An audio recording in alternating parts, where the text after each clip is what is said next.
Good morning, everybody, and welcome back to another episode of Kurt's. I am Kurt, as seen on the Histories, Two Truths and a Lie podcast. To listen to the podcast episode that I was featured in and play the Histories, Two Truths and a Lie game, please check out the link in the description and also see the other link in the description, which is a link to the website that has the details for this recipe. Yes, indeed.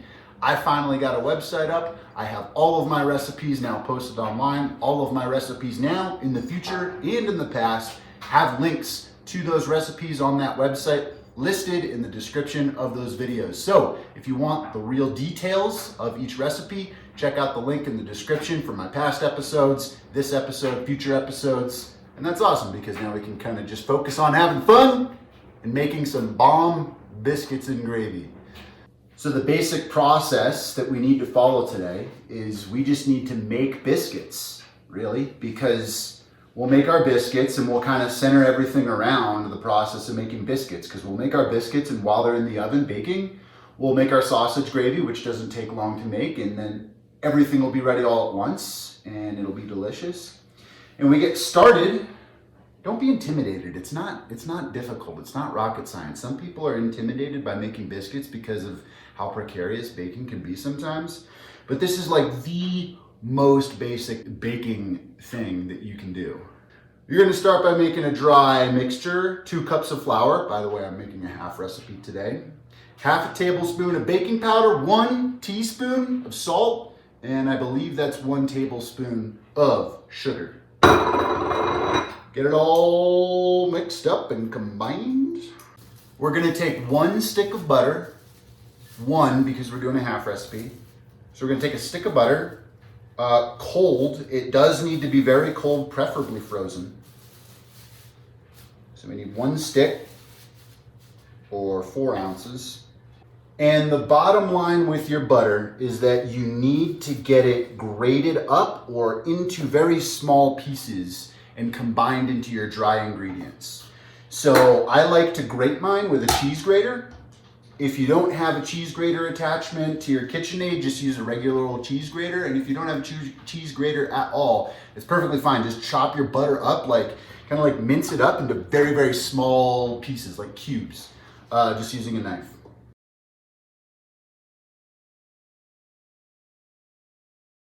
So if you are as observant as I trust you are, you probably noticed me stirring the butter flakes into the dry mixture as I was grating it. And because that's what you want. You just don't want this stuff clumping up. You should end up with this nice gravelly type consistency mixture. 1.5 cups of milk. And I like to add this slowly and incrementally around the edges. I think it helps prevent stickage. You must use a Christmas themed spatula for this part. I cannot stress how important it is. Even though it's March, you see me putting away my Christmas themed spatula? No way. Just get this all nice and wet. Keep some flour, by the way. You notice I got my flour right here. Keep that close by.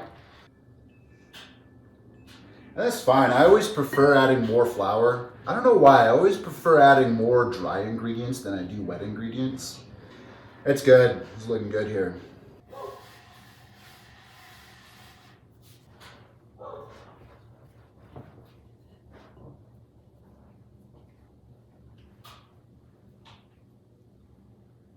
It's okay if this is ridiculously wet. It's fine. Just the way the biscuit dough is.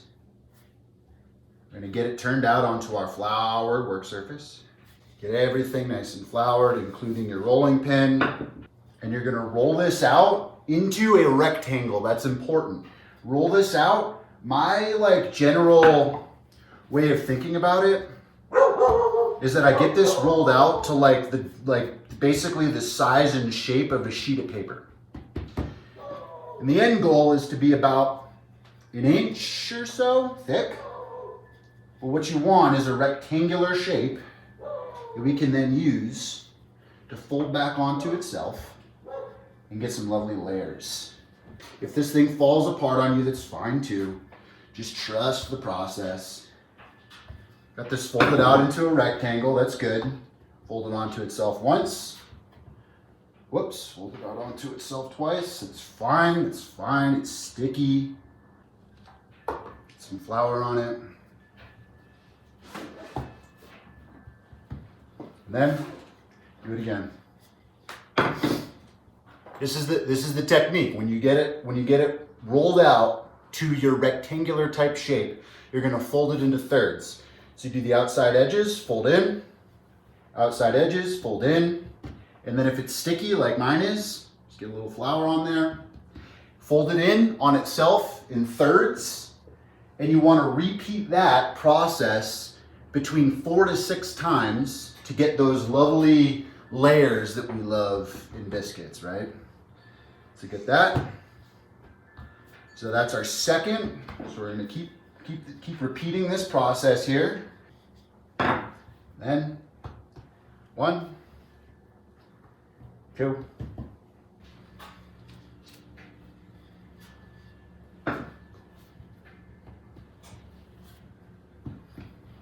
4,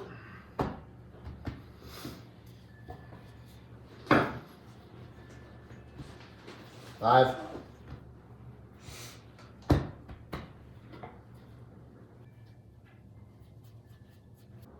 'This is it. This is what you're looking for. You're looking for a rolled out rectangular, it's not perfect, doesn't have to be perfect, but rectangular type surface that's a 1/2 inch to 1 inch thick and rolled out like this. Now you have to make a decision.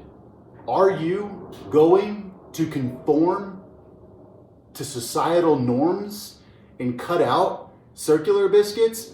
Or are you going to choose to be like me and blaze your own trail and say, screw it, that's not practical. I am going to cut square biscuits, much to the dismay of people who like circular biscuits for no reason whatsoever other than they might kind of be more visually appealing. I guess that's the rationale, even though I disagree with it.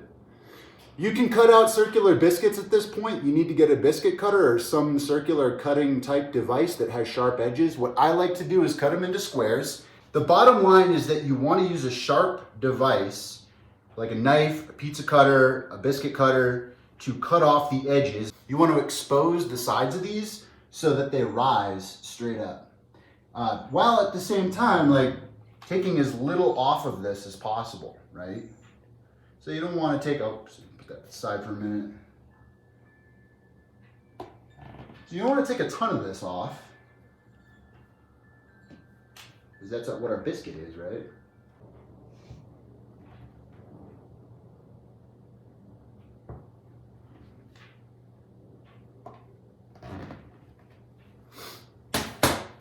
Beautiful. And then once your biscuits are cut just the way you like them, just lay them out gently, nicely and neatly onto some parchment paper on a tray. Then you got to figure out what to do with your trimmings. You can roll this out, do more layers, do whatever. I like to just make like a little ugly duckling biscuit that we love just as much as the other biscuits. There we have it. We're going to throw these in the freezer for about 20 minutes and let them firm up. I've heard that you can freeze these and bake them from frozen. We're not going to do that. So, I mean, like I've heard you can do this like the night before and then bake them the next day.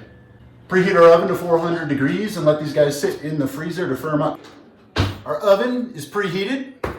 We're going to take our biscuits, going to hit them with some melted butter. Brushed with butter, into the oven they go.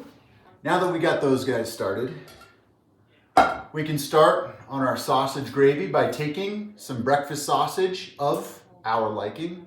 I've got some beautiful Boulder sausage here. You want around a pound of this, get it on the stove, get it browned, get it chopped up.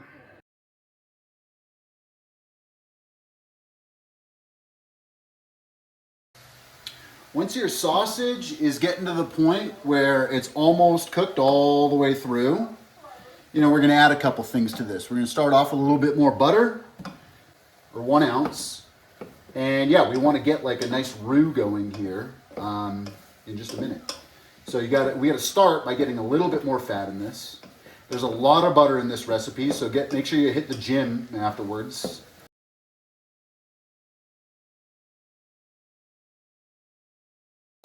Once your butter is melted, 2 tablespoons each of flour and pepper.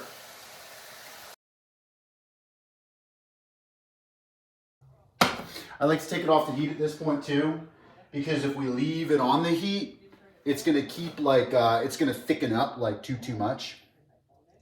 And we're gonna add our milk. 1.5 cups of milk.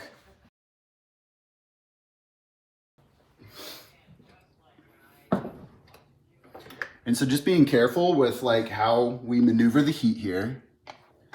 This is what you're looking for, is you're looking for this beautiful, thickened up sausage gravy here. That's beautiful. Look at that. This is it. It's beautiful. This is our sausage gravy here. It's a beautifully like thick but runny gravy. Ooh. Oh. Oh.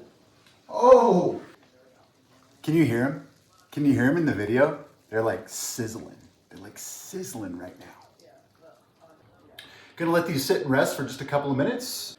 Now, if we did everything correctly, these biscuits should easily just peel apart just like that. I like to take our ugly duckling, and you do need to use a knife for this one to split it because of the edges. And now, we split open our biscuits. Just take a little bit of our gravy. This is the end result. This is what you're looking for. This is our final product, biscuits and gravy that are bomb.com. Let's go. Bomb.com. Thank you. Please come again.